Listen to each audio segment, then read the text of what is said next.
ہزاروں سال پہلے کی بات ہے، کسی سلطنت پر ایک بادشاہ حکومت کرتا تھا۔ اس کی سلطنت بڑے وسیع رقبے پر پھیلی ہوئی تھی۔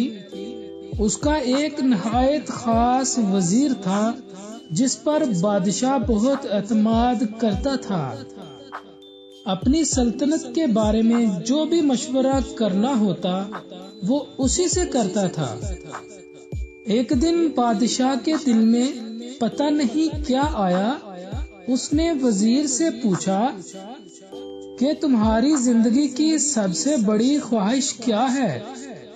وزیر اس سوال پر بڑا ہی حیران ہوا اور کہنے لگا، بادشاہ سلامت، میری تو بس یہی خواہش ہے کہ آپ کی خدمت میں ہی میری زندگی گزر جائے۔ بادشاہ اس کی بات سن کر مسکرایا، مجھے تمہاری وفاداری پر پورا یقین ہے، اس لیے اس بات کو رہنے دو، مجھے اپنی زندگی کی سب سے بڑی خواہش بتاؤ۔ وزیر تھوڑی دیر خاموش رہا اور پھر عاجزی سے بولا، بادشاہ سلامت، آپ ایک بہت بڑی اور شاندار سلطنت کے مالک ہیں۔ مجھے آپ پر بڑا رشک آتا ہے اور کبھی کبھی میں سوچتا ہوں کہ اگر میں آپ کی سلطنت کے صرف 10ویں حصے کا ہی مالک ہوتا تو کتنا خوش نصیب ہوتا۔ بادشاہ یہ سن کر بے اختیار ہنس پڑا، تم 10ویں حصے کی بات کر رہے ہو؟ اگر میں اپنی آدھی سلطنت ہی تمہیں دے دوں تو کیسا رہے گا؟ وزیر یہ بات سن کر گھبرا گیا۔ بادشاہ سلامت، آپ ہمارے سلطان ہیں، آپ کے لیے تو ہماری جان بھی قربان، یہ آپ کیسی بات کر رہے ہیں؟ بادشاہ نے کہا، میں بالکل سنجیدہ ہوں، اگر تم آدھی سلطنت کے مالک بننا چاہتے ہو تو تمہیں ایک آزمائش سے گزرنا پڑے گا۔ بادشاہ نے کاتب کو بلایا اور 2 فرمان جاری کر دیے۔ پہلا فرمان یہ تھا کہ میری آدھی سلطنت اس وزیر کے نام کر دی جائے، اور دوسرا فرمان یہ تھا کہ اس وزیر کا سر قلم کر دیا جائے۔ وزیر یہ سب سن کر پریشان ہو گیا۔ بادشاہ سلامت، مجھ پر رحم کریں، میں نے تو ساری زندگی آپ کی خدمت کی ہے، میں نے تو آپ کے کہنے پر ہی اپنی خواہش بیان کی تھی، آپ مجھے یہ سزا نہ دیں۔ بادشاہ نے کہا کہ میری بات غور سے سنو، میں تمہیں 30 دنوں کی مہلت دے رہا ہوں، ان 30 دنوں میں تم نے 3 سوالوں کے جواب تلاش کرنے ہیں۔ اگر تم کامیاب ہوگے تو دوسرا فرمان کینسل ہو جائے گا، یعنی موت کا فرمان کینسل ہو جائے گا اور تمہیں آدھی سلطنت مل جائے گی، اور اگر تم ناکام ہوگے تو دوسرے فرمان کے مطابق 30 دن کے بعد تمہارا سر قلم کر دیا جائے گا۔ اب غور سے میری بات سنو۔ پہلا سوال یہ ہے کہ انسان کی زندگی کی سب سے بڑی سچائی کیا ہے؟ دوسرا سوال یہ ہے کہ انسان کی زندگی کا سب سے بڑا دھوکہ کیا ہے؟ تیسرا سوال کہ انسان کی زندگی کی سب سے بڑی کمزوری کیا ہے؟ بادشاہ نے تینوں سوال اسے تھمائے اور کہا کہ جاؤ، ان سوالوں کے جواب تلاش کر کے لے کے آؤ، 30 دن کے اندر اندر میرے پاس واپس آؤ، تمہارا وقت شروع ہو گیا ہے۔ اب وزیر بیچارہ پریشان، مرتا کیا نہ کرتا، ان سوالوں کے جواب تلاش کرنے کی لگن میں لگ گیا۔ اب وہ تھا تو وزیر، اس نے دارالحکومت کے دانشمندوں، مفکروں اور ذہین لوگوں کو بلایا اکٹھا کیا اور وہ سوال ان کے سامنے رکھ دیے۔ سب نے اپنی اپنی عقل سمجھ اور تجربے سے ان سوالوں کے جواب دینے کی کوشش کی، لیکن کسی کا جواب بھی وزیر کے دل کو نہ بھایا۔ ہر روز وہ نئے لوگوں کو بلاتا، سوال ان کے سامنے رکھتا، لیکن کئی روز گزرنے کے بعد بھی وہ ایک سوال کا جواب بھی فائنل نہ کر سکا۔ جوں جوں وقت گزرتا جا رہا تھا، اس کی پریشانی بڑھتی جا رہی تھی۔ موت کی تلوار اسے اپنی گردن پر لٹکتی ہوئی محسوس ہو رہی تھی۔ جب دانش مندوں سے بات نہ بنی تو وہ اپنا گھر بار چھوڑ کر کسی فقیر، کسی اللہ والے کی تلاش میں نکل پڑا کہ شاید انہی کے پاس اسے اپنی مشکل کا حل مل جائے۔ کئی دنوں تک وہ جنگلوں اور پہاڑوں کی خاک چھانتا رہا، وادیوں میں گھومتا رہا۔ جہاں کہیں بھی اسے کسی بزرگ، کسی نیک آدمی کا پتہ چلتا، وہ اس کے پاس پہنچ جاتا، لیکن کوئی بھی اس کی مدد نہ کر سکا۔ دن رات سفر کر کر کے اس کی حالت خراب ہو چکی تھی۔ اسے اپنی وزارت بھول چکی تھی، اس کے جوتے پھٹ چکے تھے، اس کے پاؤں میں چھالے پڑ گئے تھے، داڑھی بڑھ گئی تھی، بال بے ترتیب ہو چکے تھے۔ اب وہ کہیں سے بھی وزیر نہیں لگتا تھا۔ ایک مہینہ کتنی جلدی گزر گیا، اسے پتہ بھی نہیں چلا۔ مہینے کے آخری روز اس نے واپسی کی راہ لی۔ اسے یقین ہو گیا تھا کہ آج اس کی زندگی کا آخری دن ہے۔ محل کے پاس پہنچتے پہنچتے اس کی ہمت جواب دے چکی تھی۔ وہ تھوڑا آرام کرنے کے لیے ایک درخت کی چھاؤں میں جیسے لیٹ سا گیا۔ آخر آپ صحیح جگہ پر پہنچ ہی گئے، اسے ایک آواز آئی۔ آپ کے تینوں سوالوں کے جواب صرف میرے ہی پاس ہیں۔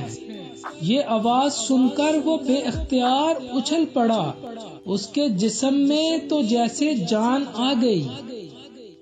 اس نے پلٹ کے دیکھا تو وہ ایک فقیر تھا جو درخت کی چھاؤں میں بیٹھا ہوا تھا۔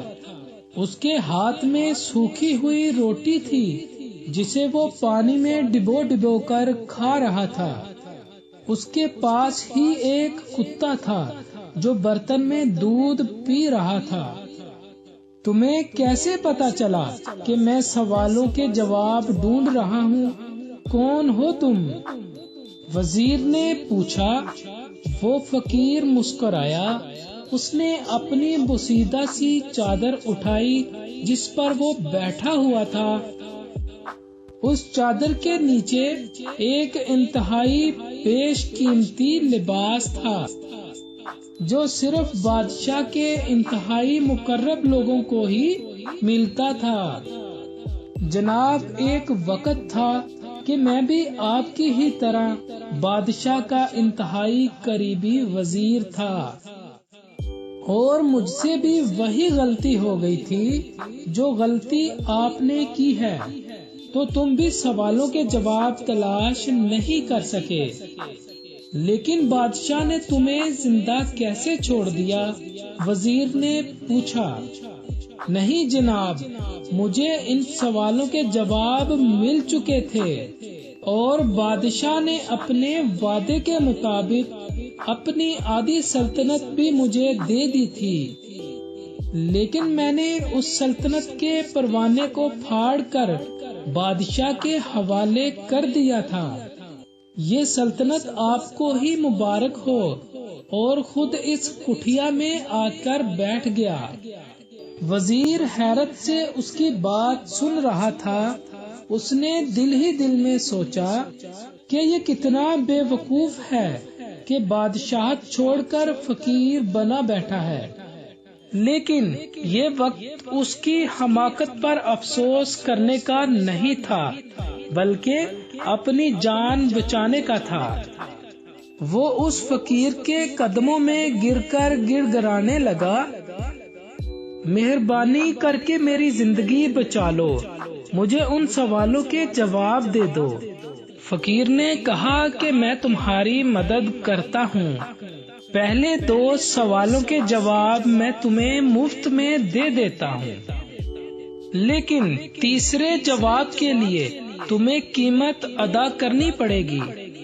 میں اپنی جان بچانے کے لیے ہر قیمت ادا کرنے کو تیار ہوں۔ وزیر فوراً بولا۔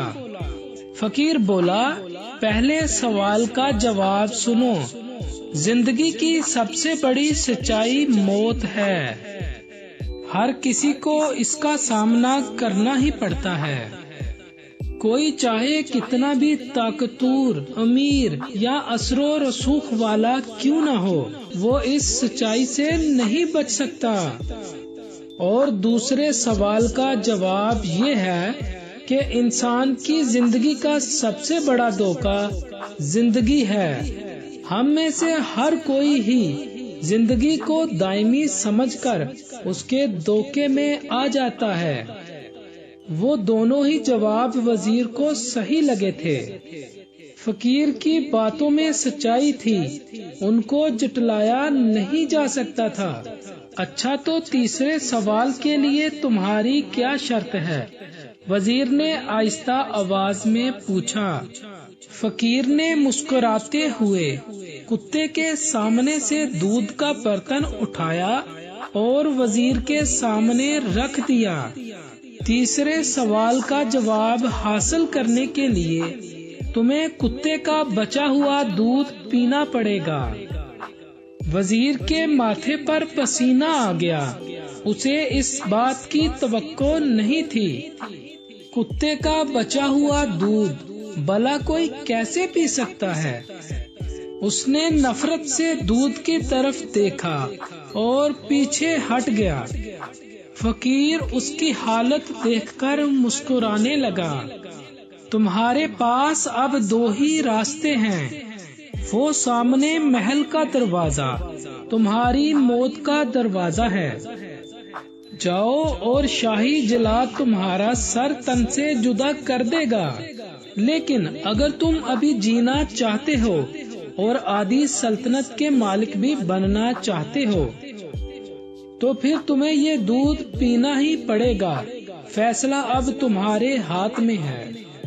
وزیر سوچ میں پڑ گیا، ایک طرف اس کی جان اور آدھی سلطنت تھی اور دوسری طرف عزت نفس کی قربانی تھی، کتے کا بچا ہوا دودھ تھا۔ دونوں کام ہی بڑے مشکل تھے، کتنی ہی دیر وہ سوچتا رہا، آخر جان اور مال جیت گیا اور عزت نفس ہار گئی۔ اس نے وہ دودھ کا پیالہ اٹھایا اور آنکھیں بند کر کے منہ سے لگا لیا، ایک ہی سانس میں وہ سارا دودھ پی گیا۔ اب مجھے میرے سوال کا جواب بتاؤ۔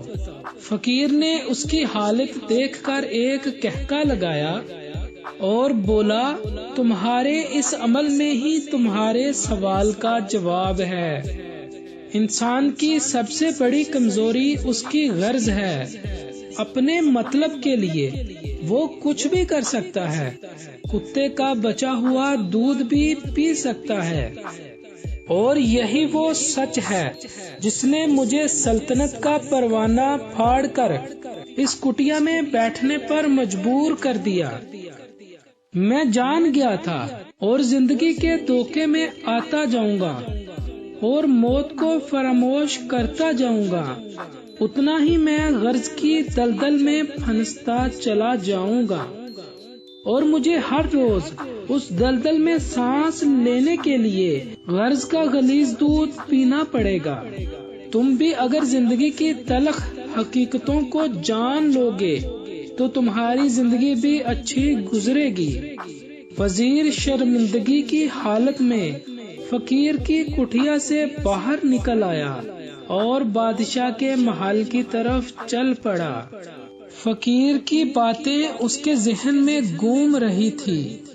اپنی عزت نفس کی قربانی دے کر اسے اپنے گھٹیا پن کا احساس ہو رہا تھا۔ اسے لگتا تھا کہ اس نے کوئی بہت بڑا جرم کیا ہے۔ اسے اپنی ذات سے نفرت محسوس ہو رہی تھی۔ دوستو، اس کہانی سے ہمیں ایک بہت بڑا سبق ملتا ہے۔ ہمیں زندگی کے ان بنیادی سوالوں پر ضرور غور کرنا چاہیے۔ ہم لوگ کہیں زندگی کے دھوکے میں آ کر غرض کے پیچھے تو نہیں بھاگ رہے؟ ہم کہیں اپنی موت کو فراموش تو نہیں کر بیٹھے؟ ہم کہیں اس کہانی کے وزیر تو نہیں بن بیٹھے جو اپنی خواہشات کی دلدل میں پھنس کر غرض کا غلیظ پیالہ پینے پر مجبور ہو گیا؟